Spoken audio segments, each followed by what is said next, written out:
Hi, I'm Bonnie Denton. I'm going to give you a demonstration of Rochut Etude number 2, which is the high school euphonium audition for the state of Connecticut for the 2016-2017 school year. I'm going to play through it first to give you an example of what I do, and then I'll talk about some stuff that maybe you can look for in your practice. I'm going to give myself a metronome just at the beginning.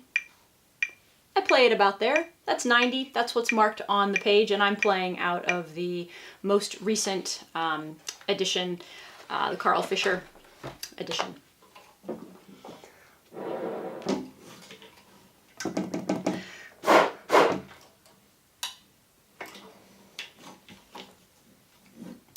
One more time.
There you have it.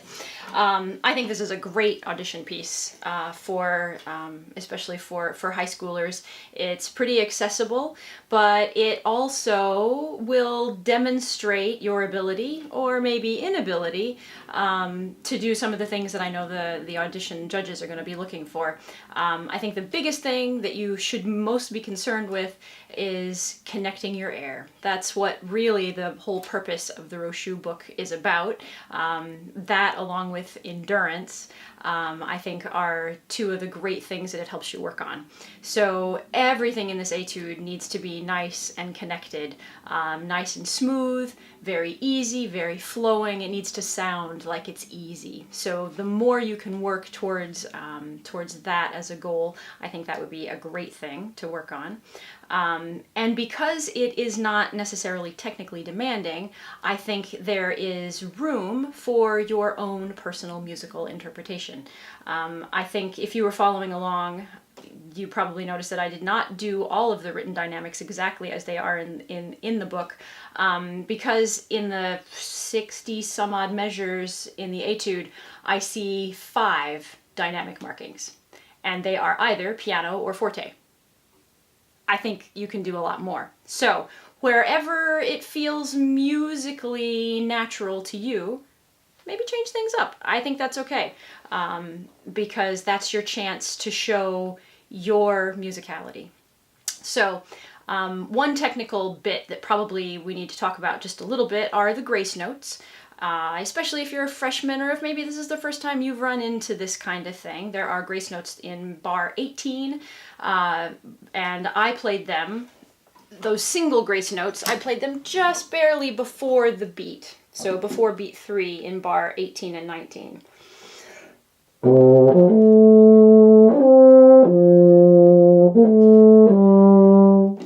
The next, which is in bar 20, 21, 22, it's actually a written out turn. And for the purposes of this etude, I would suggest that you take the A, that's a half note, turn it into a dotted half note, and play those 4/16 notes as if they were 32nd notes on the second half of beat 2.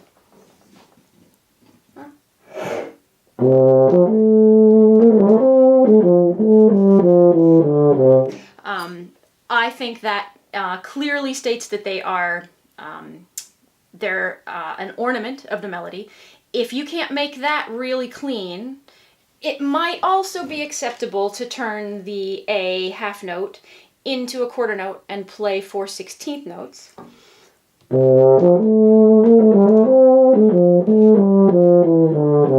But that would not be my first choice. I think to make it a true ornamentation, it probably needs to happen closer to beat 3. Those four what are written out as 16th notes, they need to be 32nd notes closer to beat 3. So for the purposes of this etude, that's how I would approach it.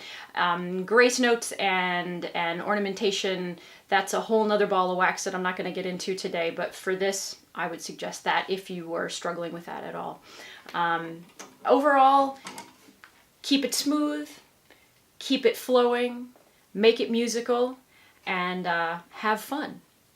The other thing that I thought I might try would be to play the counterpart. So I have the Irvin counterparts, and if you aren't aware of these are fantastic little etudes in and of themselves, but they turn the Rochuts into duets.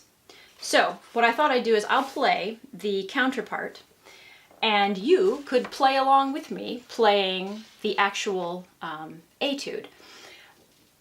For the purposes of this, I am going to put a metronome on, and I'm going to keep it going so that we can stay together since we're not in the same room. But I think duets are a fantastic way to work on your musicianship, to work on your intonation.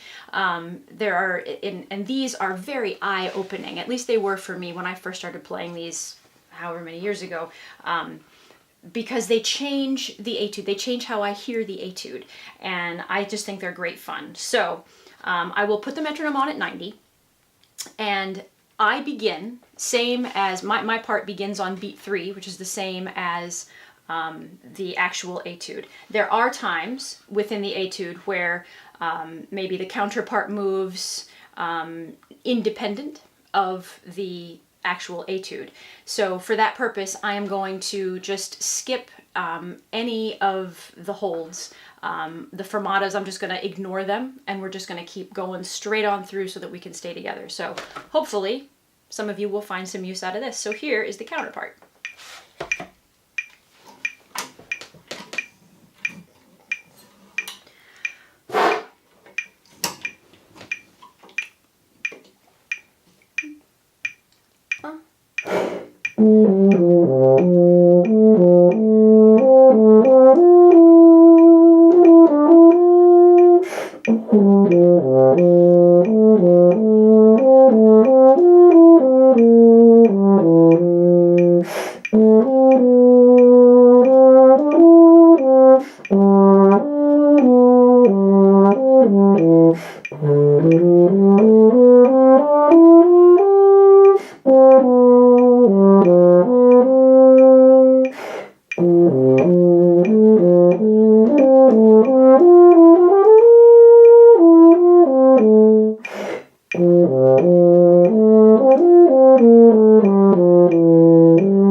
So, I hope you found that fun, or at least entertaining, and good luck in your preparations, and thanks for watching.